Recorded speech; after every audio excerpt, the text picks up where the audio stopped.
Ano ang opinion mo sa mga anti-sponsor ng Kalingap? Ginagamit ang iba natin mga kasamahan para may contact sila.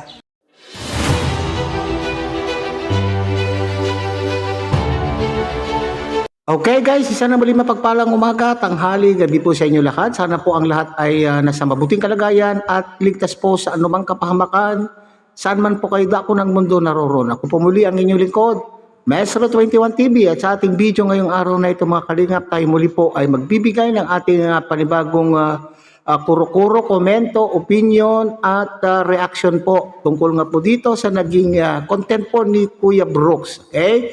Ito po ay kanyang kinuha po yung opinion po ni Kuya Jens sa isang sa kanya pong content, at ito po ay tungkol po sa mga kalingap, ay anti-kalingap sponsors daw po. Okay? So, sino-sino kaya itong mga tinutukoy dito po ni Kuya Brooks mga kalingap na sinasabing anti-kalingap sponsors, or sa tuwirang pananalita mga kalingap ay ito daw po yung mga wakwak na sponsors. Okay?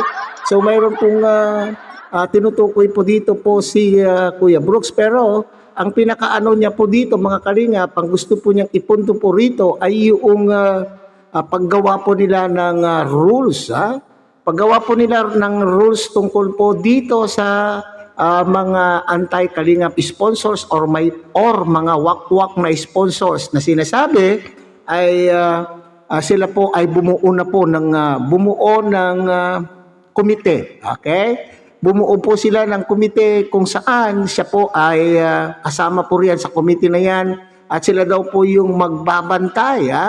Magbabantay po sa mga anti-kalingap sponsors or mga wakwak na ito upang sa ganun ay masecure po ang ating mga kalingap beneficiaries. Sana lamang po itong rule na ito ay maipapatupad ng walang tinitingnan. So ito po yung sinasabi po noon ni Kuya Bal mga kalingap, na itong taon na ito ay gusto po nilang paigtingin.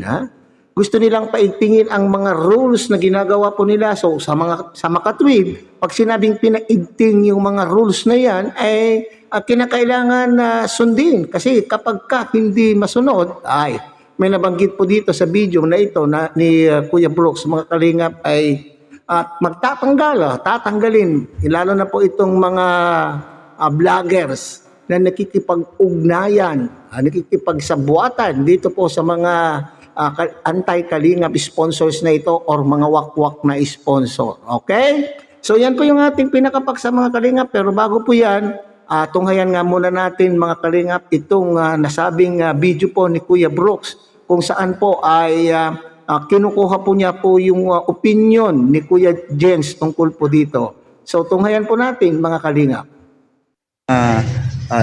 So sana nga sa sunod naming meeting nandoon kayo, o kaya huling meeting, in general meeting baga, pupunta si Rob kayo para kasi may mga roles si Rob, may roles si Kuya Bal, tapos isa batas niyan sa loob ng Kalingap. Isa kami o dalawa kami ni Kuya Mel, o tatlo, may isa pa kami isasama doon na kami butuhan baga. So kami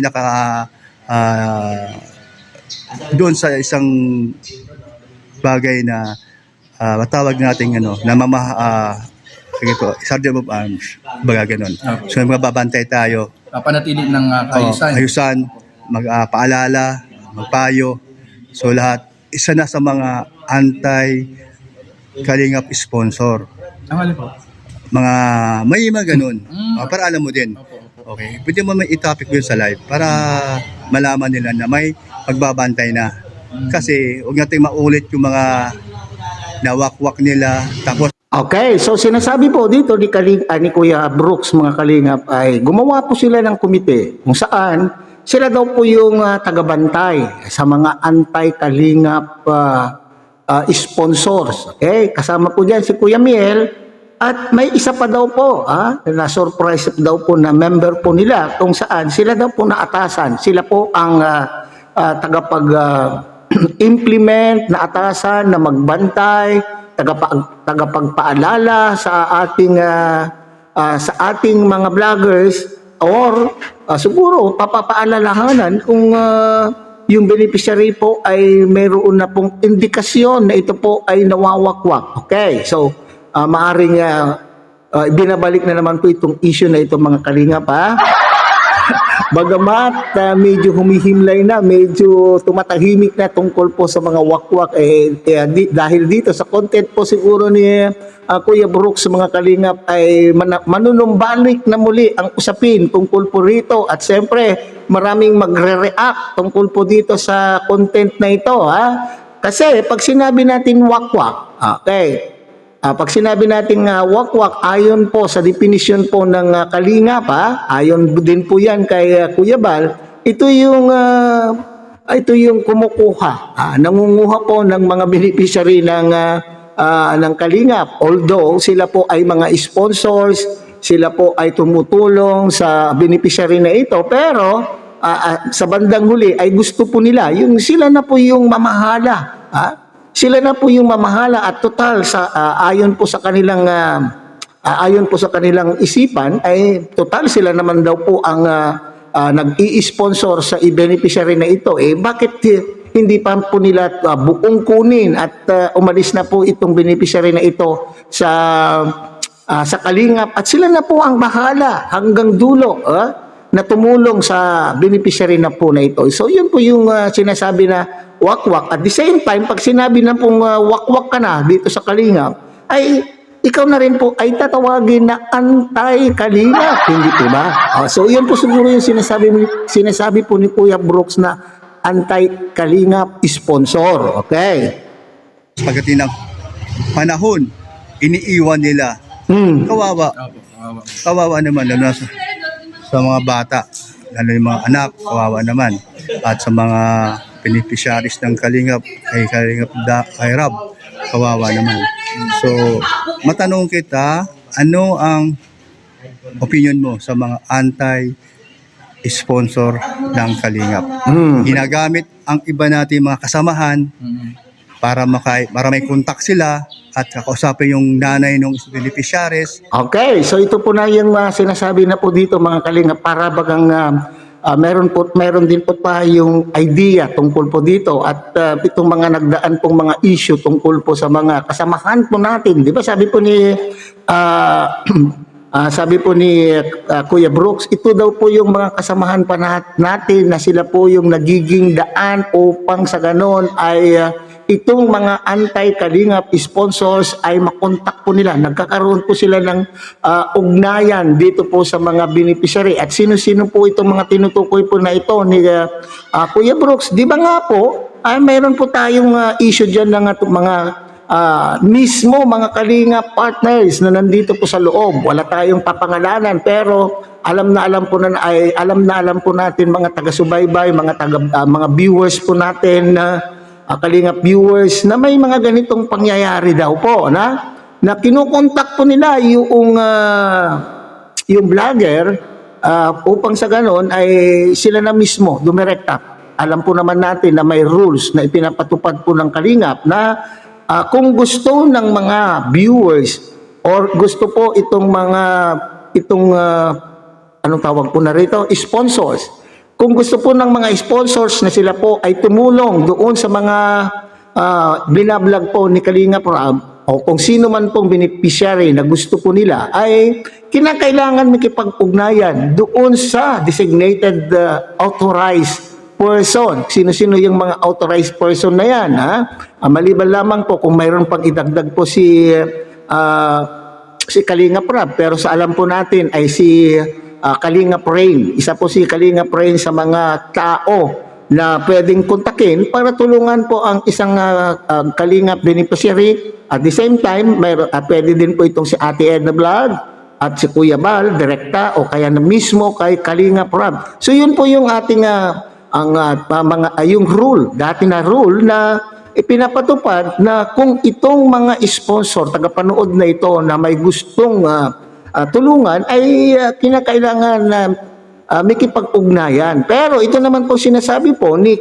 Kuya Brooks dito ay itong mga kalinga partners na ginagamit di umano ng mga sponsors, anti-kalingap sponsors na ito o itong mga wakwak na ito ay gumagamit po sila ng mga tao na medyo malapit diyan po sa beneficiary na yan hanggang daw po sila po ay totally nawakwak na. Pakinggan po natin mga kalingap.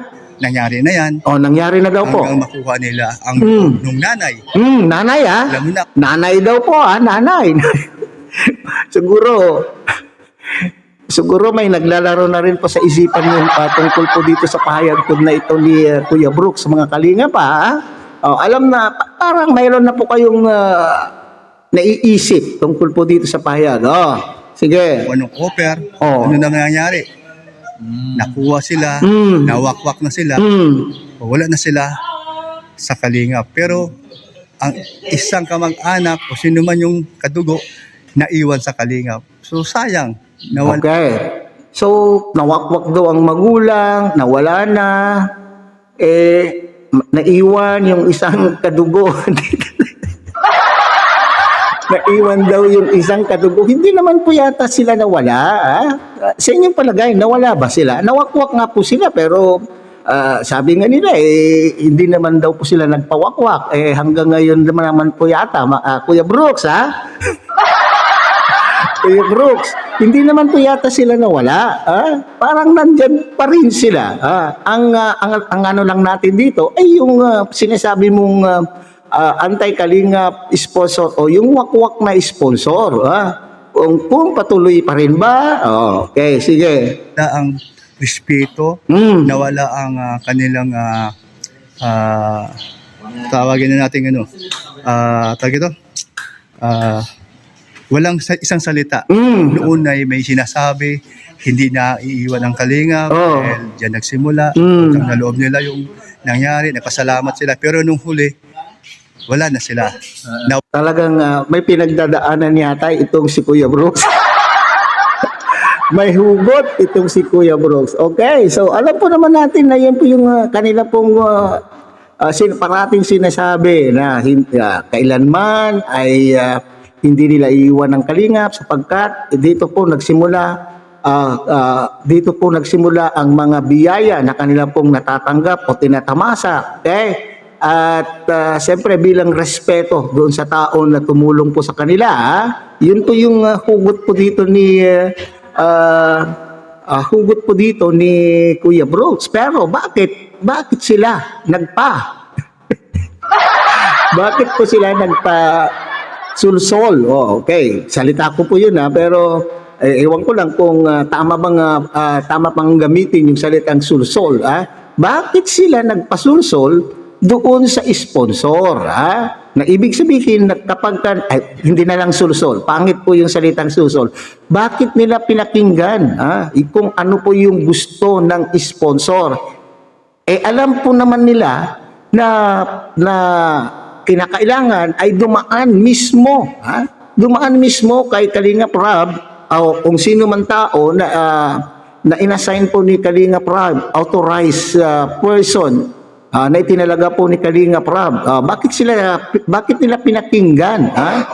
Bakit nila pinakinggan yung alok mismo po ng sinasabi ni Kuya Brooks na anti-kalingap.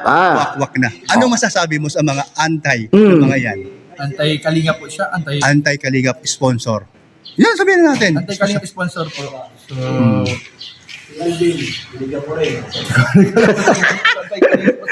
ano ka? Reactor ka. Ang ano po yung Ang hirap. sponsor po yan, Sponsor. Pero nagwawakwak sila ng mga nagwawakwak sila ng mga beneficiaries. Matagal man na po yan. Matagal ng issue. Kaya mo lang siguro narinig sa sinabi ko. Opo, ngayon nag-process. Matagal na po nangyayari yan. May mga sponsor na sa una, maganda muna, good shot muna, pag good shot. Tapos biglang may mga hidden agenda pala sa mga beneficiaries. Ay, natumbok mo. Ganun po yung Kuya Bro. Natumbok mo agad. Hindi tayo believe po sa mga ganyan kasi para ano po yun yung po yung tawag natin mga plastic na tao. Wala po yung mga manggagamit po ba? Manggagamit na tao daw. Magkaroon ng contact sa beneficiary. Mm. So, pag may contact na, doon na sila atake. Alam mo, Romero tanong Recta. ko sa'yo, totoo man yan. Opo. Yung sagot mo naman, maganda. Opo. So, tama lang yung sagot Pangit po mo. yun. I mean, Kasi, hindi tayo bilib po sa mga pag ganun. nagla-live ka, lagi naman kitang napanood. Di lang ako nagko-comment. Salamat po, Kuya Brooks. Oh, maganda man yung mga pero wala akong narinig about dyan. Mm. So ngayon, na-open ko sa'yo kasi dahil meron tayong inaantay na pangalawa naming meeting at isa batas na yan. So, ibig sabihin, may tagabantay na. Ah, Yun. Okay. So, pag kami ni Kuya Mel, o may isa pa kami maging makasama, pag nahalata namin, kahit kasama natin sa loob ng Oo. kalingap na vlogger, oo. aba, Ay, mag-isip-isip siya ngayon. mag-ingat sila. Kasi meron ng batas. Mabantay. Oo, bukod sabi ni Oo. Kuya Bal, warning, tapos tanggal, Mm. o kaya, ako nga, at bakit ayaw ko magtanggal eh. Saka dapat po dyan, pag nasa loob, ina-expose. Yan. Tama, Sige sino nga. mag-expose? Yung talagang magbantay. Oh. O sino mag-expose? Si Kuya Brooks. At sino pa? Si Kuya Mel. Ay, may isa pa, may isa pa Mm. na Isa pa. surprise. Abangan. Abangan. Mas malupit din yun. Malapit yun. So, abangan po. Ako sa inyo, mag-ingat na kayo. Kung ngayon pa lang may pinaplano ng iba dyan, ako mag-ingat na. Ingat na. Ayan, salamat. Ganda ng po, message. Kuya Brooks. Oh. Okay, so yun po mga kalingap, sana lamang po para sa akin, nangyari na po yan, kung yan po yung gusto pong ipatupad ng kalingap at yan po ay ginagawa nila para to guard our beneficiaries, sana lang po ay mangyari, magawa po ito ng maayos at nang sa ganun ay wala na po itong tinatawag po natin na mga wakwak, wala na po itong mga antay na ito na sinasabi po ninyo, pero alam ko, hindi natin po masasawata ang ating mga antay-kalingap kasi meron pa rin pong mga tao talaga na hindi kumporme o kumporme po sila sa mga programa na ipinapatupad po ng kalingap. So sa isang organisasyon parati ay meron po talagang kontra po dyan mga kalingap. So ina-expect na natin itong mga antay-kalingap ay hanggang dulo po yan antay-kalingap. Pero itong wakwak, dahil po dito sa pinapaigting po na sinasabi po ni Kuya Brooks, pinapaigting po na rules na ginagawa po nila ay maging vigilant po itong mga naatasan na ito na may responsable sa pagbabantay na ito at ganoon din po itong mga vlogger na nagpaplano na makipag-ugnayan sa mga sponsor na ito. Nako, kung gusto po niyong manatili sa loob ng kalingap, sabi po ay mag-ingat na po kasi magtatanggal na daw po sila ang tanong po diyan ano kung magtatanggal, di ba? Kung tatanggalin, di tanggalin, di ba? Ganon din po minsan yung mga katwiran ng ating mga kasamahan po natin, mga kalingap. Alam nyo, mga kalingap, wala naman pong problema. Itong mga sinasabi, naririnig ko din po yung mga ibang sinasabi po nila na marami po ako nababasa na sinasabi na wala naman po silang masamang intention. Maganda naman po talaga yung kanilang intention at yun po yung matulungan yung kanilang gustong matulungan hanggang sa makatapos, hanggang sa mapaganda po ang kabuhayan o gumanda po ang anong tawag po dito, gumanda po ang kalagayan ng kanila pang gustong tulungan, pero ilagay po natin sa tama, ilagay natin sa ayos, sumunod po tayo sa rules, sumunod po tayo sa pinapatupad na reglamento. Hindi po pwede na katwiran po ninyo, wala kayong pakialam na kung sino ang gusto po naming tulungan at kung kanino po namin gustong ibigay ang aming pinaghirapan pera. Hindi po yun ang katwiran dito mga kalingap. Maganda yung intention pero gawin ito ng tama. Yun po yung hinihiling lang naman dito mga kalingap. Okay. So papaano na lamang po Kuya Brooks? Kung ito ay bagong rules at ito ay may nangyaring ganito na. So ano ngayon po kaya ang sanction? Ano naman kaya ang gagawin doon sa alam po natin? Dito po sa iniisip po natin o iniisip po ninyo na pangyayari na ngayon na anti-kalingap sponsor ay patuloy pa rin po yung pagbibigay po nila po ng tulong doon sa sinasabi niyong kadugo ng nawakwak na pamilya. O di, paano po yun? Itutuloy pa rin ba? So sana ito ay maayos. Sana ito ay mabigyan po tayo ng linaw tungkol po dito.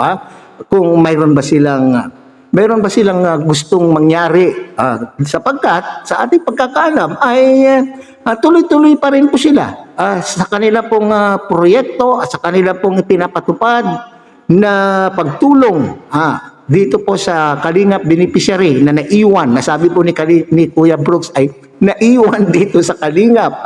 Patuloy pa rin po silang tumutulong. So papaano yun? Ano kaya po ang ano kayo ang paliwanag dito o ano kaya ang gagawin dito? Anong sanction ang mangyayari dito? Sapagkat itong bagong rule, siyempre, ay ipapatupad itong taon na ito. Hindi po yung nakaraan na pangyayari. Okay? So, opinion po lang natin po ang ating mga sinasabi dito, mga Kalingap.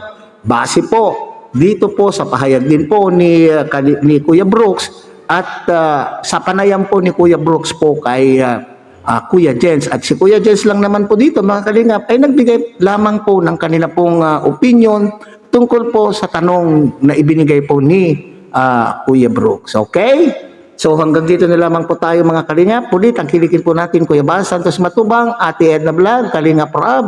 At siyempre, sana po ay inyo rin pong nakilikin ang munting channel na ito sa pamamagitan po ng pagbibigay nyo ng like, share, and subscribe. At tuloy pindutin na rin po ang notification bell. At nang sa ganon, tayo pa rin po ay magkita-kita at magsama-sama sa susunod pa pong mga reaction videos na ating gagawin. Muli, isang mapagpalang umaga, tanghali, gabi po sa inyo lahat. Mabuhay po kayo at God bless everyone.